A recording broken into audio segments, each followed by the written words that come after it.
is actually another video going down memory lane as I'm a little injured right now and I can't play any tennis for another couple days, so just kind of reminiscing about the good old days. And this video is actually from a Davis Cup training camp where I took on really good tennis player, been as high as like 277 in singles in the world. And I think at the time of posting this video, I think it was like 350 or 300. And yeah, we actually played this training match, or the whole training camp was at a site that has extremely fast indoor courts. It was almost like playing on an ice skating rink, but that gives for some fun points, and it's actually a really good match, and I think I played very well in this one. So I hope you guys check it out and let me know what you guys think, and hope you guys enjoy it. So going into this match, I mean, I know Markus pretty well. I've seen him play a lot of times, and we played against each other a few times. So I mean, I kind of knew how he played. He's a very consistent player, but he doesn't necessarily maybe have the biggest strokes, but he moves well, and he's just really consistent around the court. So I kind of knew that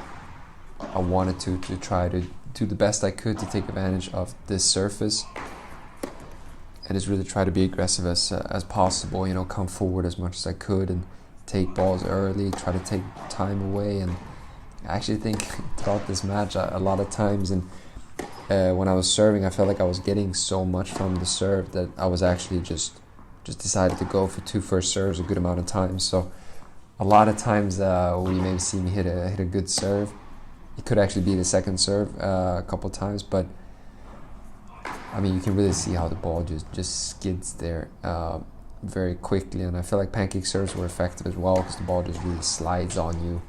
And yeah, certainly a lot of room to get a lot of points on the serve.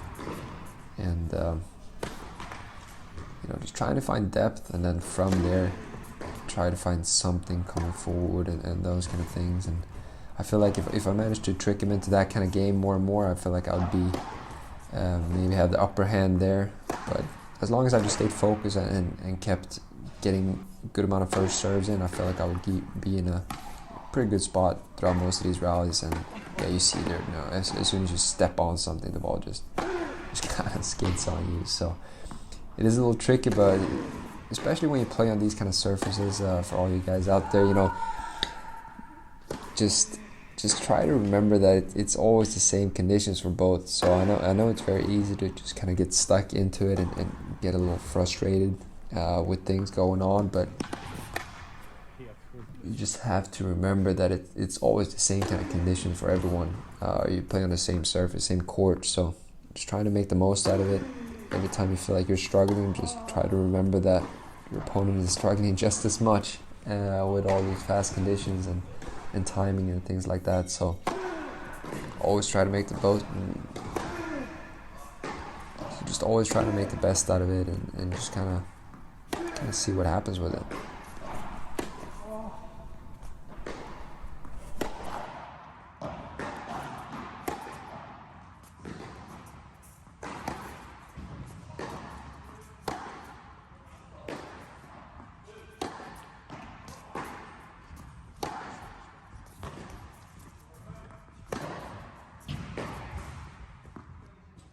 So long rally there. I mean, it is difficult when both of us keep good depth on the ball. It's tough to get anywhere.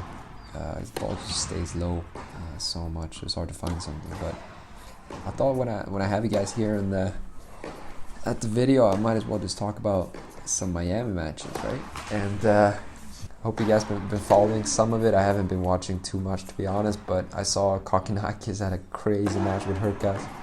It's actually pretty cool because Kokinakis lost in the finals of qualies against Benoit Paire. I did not know Benoit Paire actually had the ranking to play these tournaments, but I guess so. And Kokinakis, you know, ended up winning, getting into the main draw as a lucky loser, and then won the first round. And then second round he took on Hurkacz, but ended up losing that one with I don't know how many match points, but it was a crazy match. So check that one out if you haven't.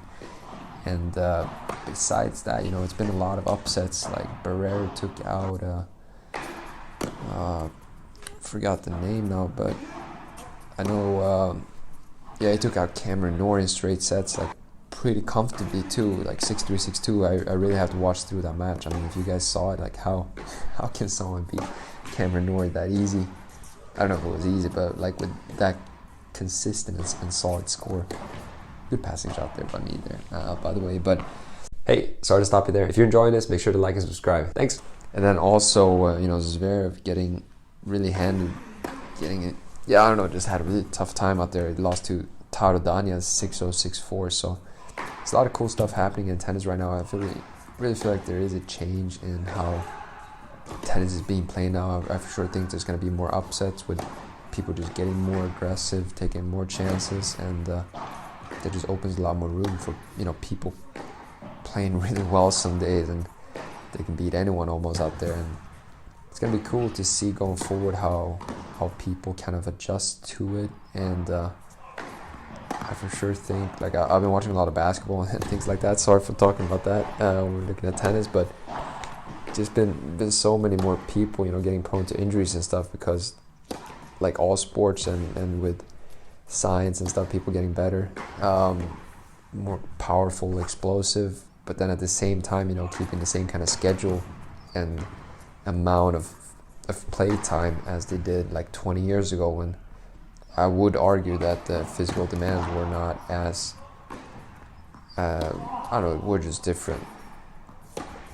Good ball by me there, coming forward. He had an opportunity there to really get around me, but I have a break here, and as I always say, it's not a break unless you hold.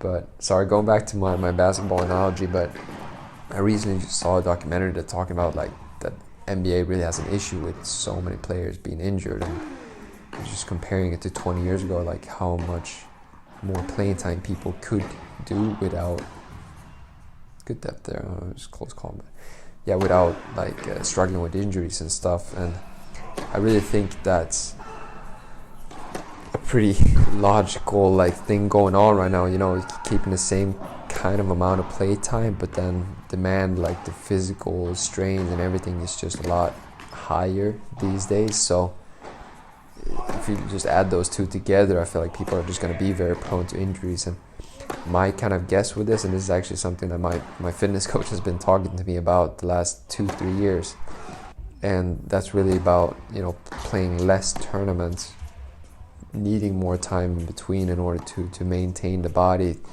And because it is very demanding to play a lot of tennis, weeks of tennis, because I feel like so many people pushing about you have to play 30-40 weeks of tennis every year, but I just don't, sure you can do it, but I don't know, I feel like it's going to be hard to see what happened. But I really think people are going to go down in the amount of tournaments they play every year, and then just try to top their level for the most important ones, if we can call it that. But I think it's really going to be an interesting time going forward, with Alcaraz and stuff. I really think he's going to be very cautious with how many tournaments he plays every year.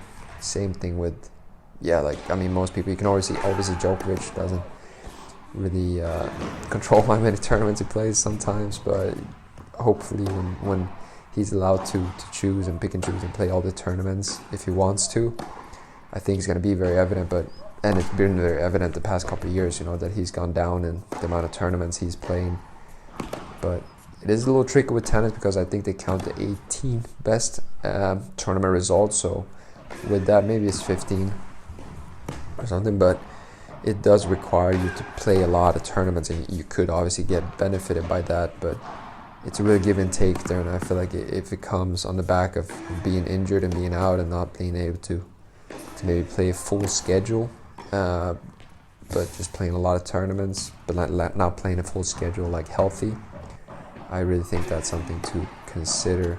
But going back to this match we're watching, though, I feel like I'm doing pretty well here, up 5-3, trying to put pressure on him, and I actually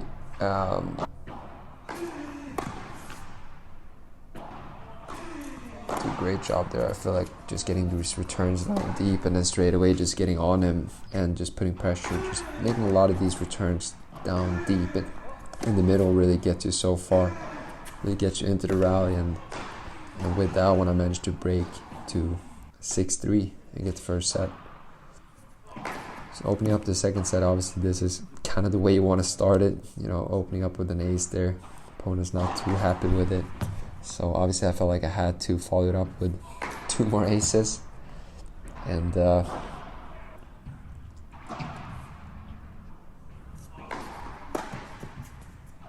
just messed it up there. Could have been a pretty good game, but you know, up 40-15, you kind of have to go for that one. So sorry to stop it there. Just wanted to give a quick reminder that I do offer online video coaching. Just simply send me some footage of you playing. I'll make sure to go through it. I'll find some tips and tricks for you that I really think is going to take your tennis to the next level. So if that is of interest to you, make sure to head to Pillar. You'll find all the relevant info there, how to proceed and how it works. Thank you, and let's get back to the video. Pretty solid game there. Getting it with 4 aces kind of helps holding serve.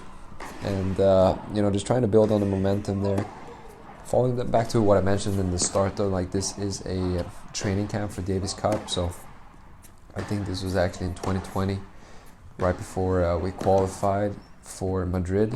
The first time they were gonna do like the new format of Davis Cup, and it was always a very big thing trying to be part of that, and I still had not been a part of any Davis Cup leg, so obviously that's a big goal of mine, and this was the closest I've been to, you know, getting selected for a training camp. But there's a lot of factors, you know, getting into one of those legs, you know, being a part of the actual team. I guess this is kind of the I think we're 8 people chosen for this one, and in the end there's 5 guys getting picked for the team, and I did not end up being one of those, so that was unfortunate, but that's always another carrot to try to build on and chase going forward.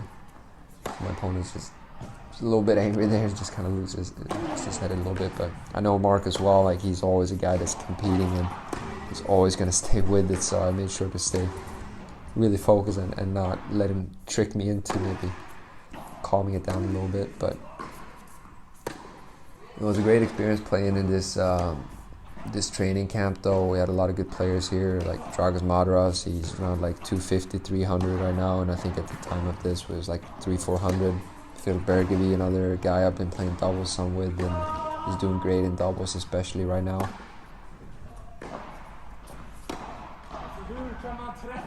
Spoke a little Swedish there, was not too happy with me just kind of getting away with all my shanks, but I feel like that's kind of my specialty, the foreign shanky. But yeah, going back to this camp, I actually did very well. I think I pretty sure I ended up winning all my matches, but obviously there's a lot of other factors and things going into it when deciding for the team. So in the end I did not get picked off the squad, which was unfortunate, as I mentioned, but still not a good thing I really want to try to chase and get to in my career.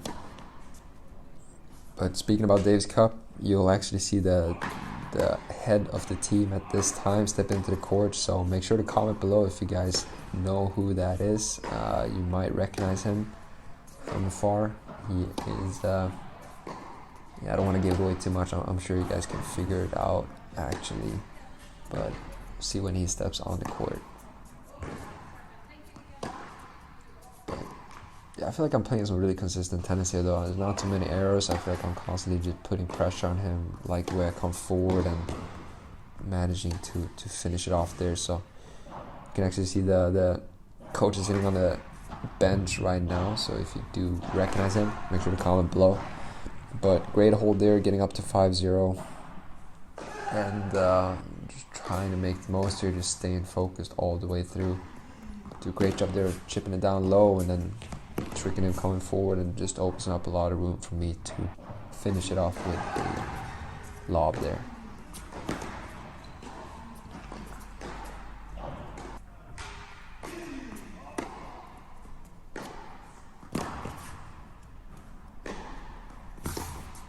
Yeah, it's really not letting him get away with any points. They're always trying to stay with it, and ultimately that ends up getting me to win the match 6-3, 6-0.